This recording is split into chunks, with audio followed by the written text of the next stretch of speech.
अजीज़ दोस्तों, प्रोग्राम में स्वागत है। अजीज़ दोस्तों, पाकिस्तान में पॉलिटिकल बैंकरप्सी इस हद तक बढ़ गई है कि आर्मी खुद कंट्रोल नहीं कर पा रही चीज़ों को। एक्चुअली रिज़ल्ट तो चलो वो जैसे तैसे करके ऐसे लेके आ गए कि जो वो चाहते थे कि सिंध में पीपल्स पार्टी हो, सेंटर में शरीफ ब्रदर्स में से कोई हो, पंजाब में शरीफ ब्रदर हों, केपीके में इनको थोड़ा सेटबैक हुआ है। लेकिन एंड ऑफ द डे इनके जो पुराने घोड़े हैं आर्मी के, जो पक्के आजमाए हुए मतलब शुरू से ही जो इनके पक्के घोड़े हैं, मौलाना फजलुर रहमान, जमात इस्लामी, सिंध में पीर पगारा, ये सब पक्के आर्मी के घोड़े हैं। ये बितके हुए हैं और इनको संभालना आर्मी के लिए मसला हो गया है। अब इसमें ख़ास तौर पे मौलाना फजलुर रहमान बहुत तपे हुए हैं, क्योंकि इलेक्शन के पहले जो आर्मी ने सिनारियो दिया था इनको कि मरकज़ में, सेंटर में नून लीग की लीडरशिप में गवर्नमेंट होगी, जिसमें मौलाना फजलुर रहमान को प्रेसिडेंटशिप मिलेगी, उनके बेटे को एक मिनिस्ट्री मिल जाएगी, और केपीके में मौलाना फजलुर रहमान को मेजॉरिटी दिलाई जाएगी ताकि वो गवर्नमेंट बना सकें। जमात इस्लामी को कराची का और केपीके का वादा किया गया था कि पार्टनरशिप में आपको ये चीज़ें मिलेंगी। लेकिन रिज़ल्ट मौलाना फजलुर रहमान के लिए तो बहुत बुरे निकले, क्योंकि ना तो उनको सेंटर में कोई सीटें मिली हैं एक दो के अलावा, ना उनको केपीके में कोई सीटें मिली हैं। तो मौलाना तपे हुए हैं और मौलाना ने काफ़ी लंबे चौड़े इंटरव्यू दे रहे हैं आजकल, जिसमें उन्होंने कहा है कि ये जो पीडीएम की सरकार आई थी और इमरान खान के ख़िलाफ़ हम जो नो कॉन्फिडेंस की मूव लाए थे ना, वो एक्चुअली जनरल बाजवा और आईएसआई के डीजी ने हमें कहा था, तो हम मूव लाए थे उनके ख़िलाफ़, नो कॉन्फिडेंस मूव। अब उन्होंने पहले इंटरव्यू में तो आईएसआई के डीजी जनरल फैज़ हमीद का नाम लिया था, लेकिन उस वक्त जब नो कॉन्फिडेंस मूव आई थी उस वक्त तक ये जो आईएसआई के चीफ हैं वो कोर कमांडर पेशावर लगा दिए गए थे, और वो आईएसआई के चीफ नहीं थे। आईएसआई के चीफ उस वक्त नदीम अंजुम थे। तो बाद के इंटरव्यूज़ में मौलाना ने कहा कि हाँ, वो मेरी गलती थी। डीजी आईएसआई नदीम अंजुम और जनरल बाजवा भी शामिल थे, और साथ में उन्होंने कहा फैज़ हमीद भी थे तो आर्मी में ही, तो वो भी शामिल थे, और उन लोगों के कहने पे हम नो कॉन्फिडेंस मूव लाए थे जिसके लिए हम तैयार नहीं थे। अब उनके इंटरव्यू पे बहुत सारी बहसें हो रही हैं।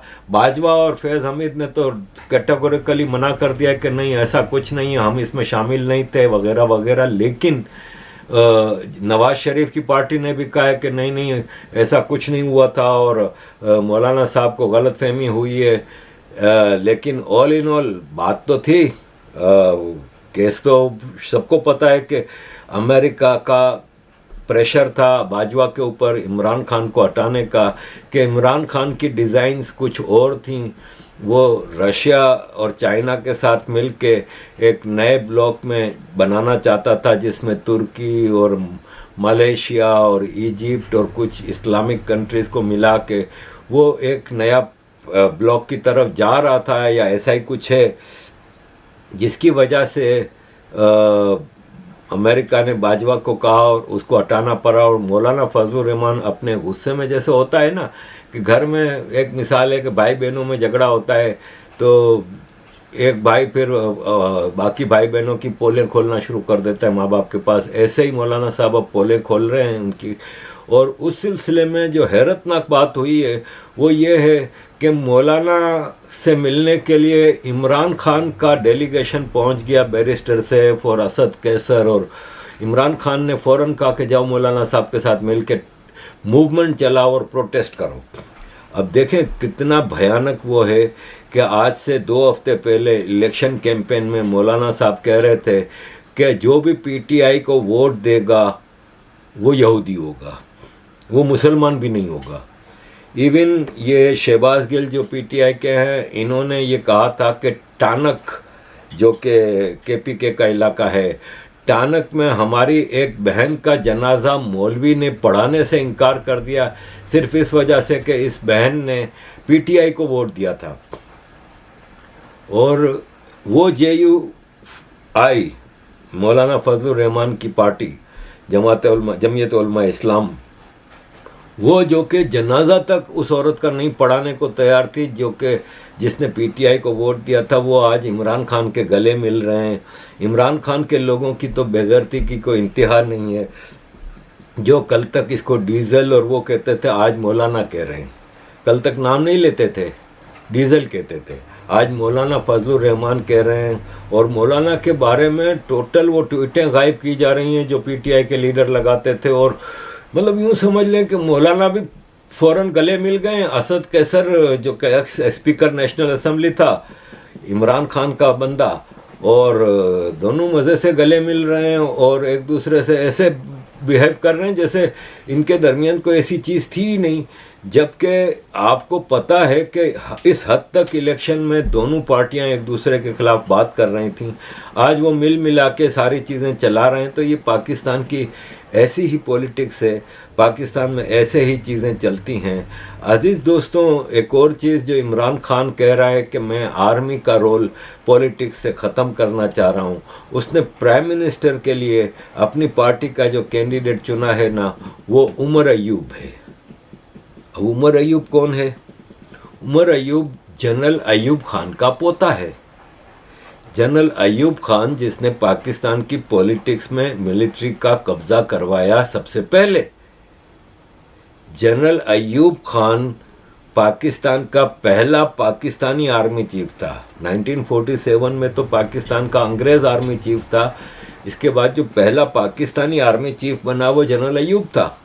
और जनरल अयूब ने पाकिस्तान के प्राइम मिनिस्टर लियाकत अली खान के कत्ल आर्मी की कस्टडी में हुआ है, क्योंकि वो आर्मी के परेड में बात करने आए थे, भाषण देने आए थे, वहाँ पे कत्ल हुआ है। तो directly Ayub Khan was involve in Liaquat Ali Khan murder. इसके बाद अयूब खान ने पहली कैबिनेट, जब इसने आर्मी चीफ का ओहदा संभाला, तो पहली कैबिनेट में वो डिफेंस मिनिस्टर रहा। हाजिर service army chief defence minister था पाकिस्तान का। और फिर 1958 में तो ओपनली इसने मार्शल लॉ ले आया। तो 1951 में लियाकत अली खान के कत्ल से 1958 तक पाकिस्तान में 7-8 प्राइम मिनिस्टर बदले हैं। चौधरी मोहम्मद अली बोगरा, हुसैन शहीद सहरवर्दी, फिरोज़ खान नून, आई चौधरीगर, मतलब 7-8 प्राइम मिनिस्टर बदले। हर 6 महीने बाद प्राइम मिनिस्टर बदलता था अयूब खान। और फिर 58 में तो वो पूरा मार्शल लॉ ही लेके आया। तो आप बताएं कि उसके पोते को इमरान खान प्राइम मिनिस्टर के ओहदे के लिए लगा रहा है, और उसका पोता उमर अयूब, मतलब जनरल अयूब का बेटा जो था गौहर अयूब, वो भी कैप्टन था, सिविल कैप्टन, और उसने पहला कराची में कत्ले आम उसने करवाया था। अयूब खान के ज़माने में, उससे पहले पठान कराची में नहीं होते थे। तो अयूब खान ने KPK से पठानों को कराची में आबाद करना शुरू किया, जिससे सिंधी और मुहाजिरों का झगड़ा हुआ पठानों से। तो अयूब खान का बेटा गौहर अयूब, कैप्टन गौहर अयूब, पठानों को असले के साथ KPK से लेके आया और उसने कराची में कत्लेआम कराया था। और वो गौहर अयूब भी मुख्तलिफ पार्टियों के इलेक्शन में हिस्सा लेता रहा है, मिनिस्ट्रियां तक रही हैं। अब उसका बेटा, गौहर अयूब का बेटा, अयूब खान का पोता इमरान खान का कैंडिडेट है। और यही उमर अयूब जो कि इमरान खान का आज कैंडिडेट है, वो पिछले इमरान खान से पहले जो नवाज शरीफ की सरकार थी, उसमें नवाज शरीफ की टिकट पे इलेक्शन जीता था। और उस वक्त ये पीटीआई के बारे में क्या फरमाता था, ये आप खुद देख लें। पीटीआई के जो सदर भी हैं इमरान खान साहब, या फिर उनके यहाँ पे पार्टी के बाकी लोग हैं, उन्होंने तो एक मावेरा बचाया हुआ है कि जी उनके साथ ज्यादती हुई है। पर ये चीज आज एक मुंह बोलता सबूत है कि पीटीआई वाले तो खुद इस चीज में धांधली में मुलव्वस है। पीटीआई ने खुद इन्हें 19 में धांधली की है। तो फिर वो क्या कहते हैं कि मुस्लिम लीग नून ने की है, खुद को इस चीज का कोई जवाब देने के लिए नहीं किया। और सोले पे सुहागा उनका कैंडिडेट, वो कि जज साहब ने अपनी डिसीजन में उस चीज को एड्रेस नहीं किया।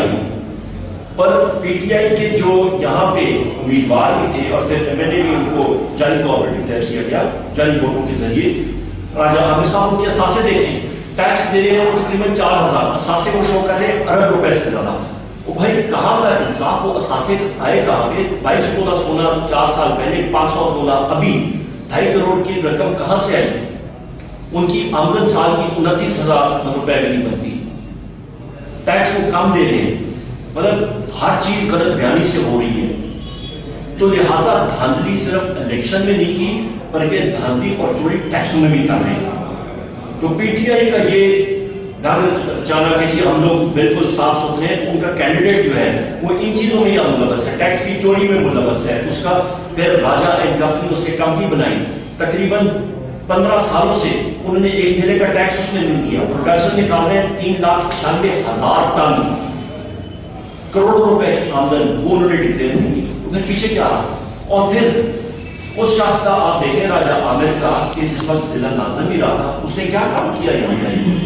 कोई प्रोजेक्ट मुझे मेगा प्रोजेक्ट दिखा दे। और उसके साथ साथ जब एमएलए भी अभी मुंतखब रहा है, सूबाई हुकूमत उसकी पार्टी की, उसने क्या काम किया यहाँ पे? न लोगों के साथ कभी शादी में वो रहा है, न कहीं पे उसने कोई खंबा या कोई चीज की है, न कोई तरक्याती काम किया है, न कोई अपने का प्रोजेक्ट किया है। इसलिए मैं समझता हूं कि इलाका महरूम हो रहा है। पिछले 5 साल में भी रहा, अभी फिर और भी ज्यादा महरूम रहा। और अफसोस इसका इस बात की कि पाकिस्तान मुस्लिम लीग नून की हुकूमत बैठी हुई है। हम लोग तो कहते रहे साल को कि खुदारा मुस्लिम लीग नून को कामयाब करें, मरकजी हुकूमत मुस्लिम लीग नून की आ रही है। मियां मोहम्मद नवाज शरीफ साहब वज़ीर आज़म पाकिस्तान होंगे, सदर हमारे होंगे, पंजाब के वज़ीर आला हमारी पार्टी के होंगे। और मियां नवाज शरीफ साहब ने हरीपुर के मुकाम पे आके 2 वाज़ेह बातें की थी। जब यहां पे डिमांड उठी, खलाबट टाउनशिप के हवाले से हमने डिमांड उठाई, हमने कहा जी मियां साहब इन लोगों का डिमांड है खलाबट टाउनशिप का सूरज सिस्टम का। हमने कहा जी डन, हम लोग अप्रूव करेंगे, क्योंकि एमएलए पीटीआई का था, ना हो सका। तो अजीज दोस्तों, ये है पाकिस्तान की पॉलिटिक्स। इसमें कोई मतलब मॉरलिटीज और इनकी तो आप बात ही ना करें। अब आते हैं पीर पगारा। पीर पगारा, पीर राशिदी, पीर मर्दान अली शाह पगारा का बेटा जो इस वक्त पीर पगारा है, वो one of the largest Sindh का वडेरा है। और मैं आपको थोड़ी हिस्ट्री पीर पगारा की भी बता दूं कि सिंध में ये एक सेक्ट है इस्लाम का। इसको पीर माना जाता है और इसको भगवान की तरह इसकी पूजा होती है। इसके दर्शन हर साल होते हैं और ये एक स्पेशल टोपी पहन के आता है और दर्शन देता है अपने मुरीदों को। पीर पगारा, इसका दादा, करंट पीर पगारा का दादा, पीर मर्दान अली शाह पगारा का बाप, अंग्रेज़ों के खिलाफ जंग लड़ रहा था और क्रांतिकार था। अंग्रेज़ों ने उसके ऊपर हमला किया और उसको मार दिया। और उसके बेटे पीर मर्दान अली शाह, छोटा लड़का था, उसको इंग्लैंड लेके गए थे। उसकी वहाँ एजुकेशन हुई और फिर आप समझ सकते हैं कि कैसी एजुकेशन हुई होगी। वो फिर अंग्रेज़ों का वफादार बन के वापस सिंध भेजा गया। वो पीर मर्दान अली शाह, पीर पगारा, हमेशा पहले अंग्रेज़ों का वफादार रहा और अंग्रेज़ों के जाने के बाद पाकिस्तान आर्मी का वफादार रहा। वो हमेशा से कहता था, और ये करंट पीर पगारा भी हमेशा से कहता है कि हम तो भाई आर्मी के खिलाफ नहीं जा सकते। आर्मी के खिलाफ जाके हम इस मुल्क में रह ही नहीं सकते, तो हम तो आर्मी के साथ हैं। और ये हमेशा आर्मी के साथ रहे। और जब भी पीपल्स पार्टी की सिंध में सरकार नहीं बनी तो ये सरकार बनाते थे। ये हमेशा नॉमिनेट करते थे कैंडिडेट को। अभी भी जो इन्होंने प्रेस कॉन्फ्रेंसें की हैं उसमें इनके पीछे, इनके बगल में वही सिंधी हैं जो पीपल्स पार्टी के खिलाफ हैं, लेकिन आर्मी की गोद में बैठे हुए हैं। जैसे गौस अली शाह ज़ियाउल हक के ज़माने में जब 1985 का इलेक्शन हुआ था नॉन पार्टी बेस पे, उस वक्त ज़ियाउल हक ने इसको सिंध का चीफ मिनिस्टर बनाया था। बाद में ये मुस्लिम लीग में रहा, लेकिन मुस्लिम लीग पीर पगारा में रहा। मुस्लिम लीग फंक्शनल पीर पगारा की मुस्लिम लीग का नाम था, क्योंकि जब 85 के नॉन पार्टी बेस के इलेक्शन हुए तो ज़ियाउल हक ने पीर पगारा से कहा कि मुझे सिंधी प्राइम मिनिस्टर चाहिए, तो उन्होंने कहा ये मोहम्मद खान जुनेजो आपके हवाले किया। मोहम्मद खान जुनेजो को बनाया गया प्राइम मिनिस्टर 85 में।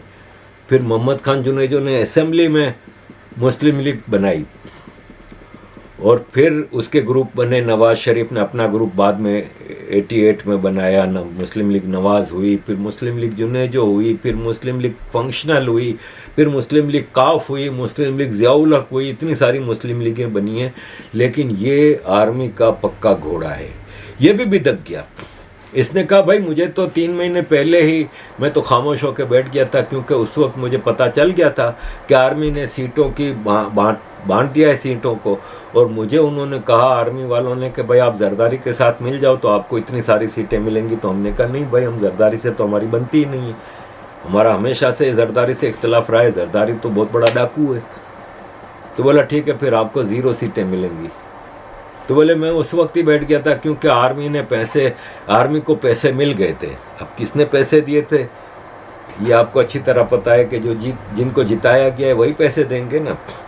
इसमें सबसे बड़ा सेटबैक ये हुआ कि जमाते इस्लामी जो इस वक्त पीर पगारा के साथ मिलकर सिंध में प्रोटेस्ट कर रही है, सिंध में बहुत बड़ा प्रोटेस्ट हुआ है जाम शोरों में, लेकिन इन प्रोटेस्टों से कुछ होने वाला नहीं है। सरकार बना लेनी है शहबाज शरीफ ने, आंकड़े पूरे कर दिए गए हैं, ये थोड़ा बहुत प्रोटेस्ट होगा, इसके बाद सब खत्म, धूल बैठ जाएगी। इतने बड़े प्रोटेस्ट के बाद भी कुछ होने वाला नहीं है। जमात इस्लामी के साथ सेटबैक ये हुआ कि इनको कहा गया था कि KPK में भी आपको कुछ सीटें मिलेंगी और कराची आपके हवाले करेंगे। पिछली बार कराची किया था PTI के, लेकिन इस बार जो MQM पाकिस्तान वाले हैं वो हद से ज़्यादा गिर के आर्मी के पांव पकड़ लिए। उन्होंने कहा कि आप जो बोलोगे हम करने को तैयार हैं, आपको कराची में टोटल राइट्स दे देंगे और पीपल्स पार्टी को भी हम कंट्रोल में रखेंगे, आप हमें सिर्फ हमारे वोट दे दो। तो आप यकीन माने कराची का तो पूरा जो मैंडेट है ना वो चोरी का है और नकली मैंडेट दिया गया है इनको। तो कराची में जो MQM के जो लोग जीते हैं सारे हरामी, सारे चोर डाकू नंबर 1 के, और कोई जीता नहीं है इनमें से, ज़बरदस्ती जितवाया गया है इनको। और उस पर जमात इस्लामी बहुत ज़्यादा तपी हुई है। पीर पगारा ने भी जो 2 सीटें जीती थी वो छोड़ दी, इसने कहा नहीं चाहिए मुझे। जमात इस्लामी ने जो 1 सीट कराची से जीती थी वो भी छोड़ दी, उन्होंने कहा हमें भी नहीं चाहिए। और इस तरह इन्होंने वो काम किया है कराची के साथ कि कराची का आगे हाल ख़राब है। आप यकीन माने आज मेरी अपने एक कज़न से बात हुई, अमेरिका में रहता है वो अभी कराची से कराची गया था, 2 महीने कराची में रह के आया। मैंने कहा क्या हालात हैं, ख़ानदान की कोई खबर खैर खबर, किसी से मुलाकात हुई क्या? कहता है यार बहुत हालत ख़राब है भाई। कहता है कराची में इतनी महंगाई है, इतना क्राइम है। कहता है कराची वाले एक होस्टेज की तरह रह रहे हैं, कि जिस तरह किसी इलाके को पूरा होस्टेज कर लिया जाए उस तरह रह रहे हैं। और कहता है कराची में सिर्फ बदमाशी चल रही है और महंगाई का आलम यह है। कहता है कि लोग अपने यूटिलिटी बिल्स हैं ना, जो खाली गैस, इलेक्ट्रिसिटी, पानी, इनके बिल्स नहीं भर पा रहे। खाली जो अपने रहने के जो खर्चे हैं ना, जो जिसमें कोई किराए पे रह रहा है तो कोई मालिक मकान है तो फिर उसको अपने अपार्टमेंट का टैक्स देना है, या जो कमेटी के पैसे होते हैं वो देने हैं, gas, electricity, television, internet, telephone. कहता है वो अपनी कमाई से ये बिल तक नहीं भर पा रहे, ग्रोसरी दूर की बात। कहता है लोगों ने जो जमा पूंजी की हुई थी ना, जो बचा के पैसे रखे हुए थे, पूरे कई सालों से मेहनत करके बचा के रखते थे, वो भी ख़त्म हो गए। कहता है कराची वाले इतने परेशान हैं। कहता है पूरे पाकिस्तान में किसी का वो हाल नहीं है जो इस वक्त कराची का है। कहता है जो बिजनेसमैन हैं जो आज भी आर्मी के साथ मिलकर लूटमार कर रहे हैं, गलत तरीक़ों से पैसे बना रहे हैं, चाहे वो बिल्डर है, चाहे वो स्टेट एजेंट हैं, कहता है उनको तो मसला है नहीं ना, क्योंकि उनकी तो हराम की कमाई बहुत सारी आ रही है। लेकिन कहता है मेजॉरिटी ऑफ कराचीआइट तो वो हैं ना जो मिडिल क्लास हैं, लोअर मिडिल क्लास हैं। कहता है उनका हाल ख़राब है, उनकी समझ में नहीं आ रहा कि क्या करें। बाहर जाने के भी तो कोई रास्ते नहीं है ना, कहाँ जाएं बाहर। इवन जो छोटे बिजनेसमैन हैं वो भी परेशान हैं। और कहते हैं बड़े बिजनेसमैनों ने क्या किया है कि लूट मार के लिए 2 बंदे इधर बैठे, बाकी पूरा ख़ानदान दुबई, जिसकी को गुंजाइश है अमेरिका, यूरोप, कनाडा, ऑस्ट्रेलिया, वहाँ पे शिफ्ट कर दिया है। तकरीबन कारोबार वहाँ पे सेट कर दिया है, प्रॉपर्टियाँ खरीद ली हैं और यहाँ पे सिर्फ अपना छोटा सा ठिया बना के उसमें आर्मी के साथ मिलके जो इनके 2 नंबर धंधे हैं वो चला रहे हैं, जो प्रॉपर्टियों के काम कर रहे हैं। जैसे बिल्डर माफिया है, कहता है बिल्डर माफिया आर्मी के साथ मिलके किसी भी ज़मीन पे कब्जा करके वहाँ पे जैसे तैसे बिल्डिंग खड़ी करके पैसा बना रहे हैं। बाकी इन्होंने सब बाहर सेटिंग की हुई है। कहता है कराची में बिजनेस ख़त्म है, जॉब्स ख़त्म हैं। कहता है क्राइम इतना है कि मतलब आप कहीं बाहर निकल ही नहीं सकते। मतलब मुझे कल मैं देख रहा था एक इंडिया की एक मार्केट की वीडियो, तो मेरी बीवी ने कहा कि ये तो सोना पहन के इंडिया में इस तरह कौन घूम सकता है। मैंने कहा वो इंडिया है, कराची थोड़ी है। कहती है कराची में तो सोच भी नहीं सकते। कहती है अभी मेरा भांजा अपने दोस्तों के साथ एक रेस्टोरेंट में खाना खा रहे थे बाहर ओपन एरिया में, तो वो आए डाकू, सबको बंदूक दिखा के, जितने लोग वहाँ बैठे हुए थे सबके मोबाइल पर्स सब छीन के चले गए।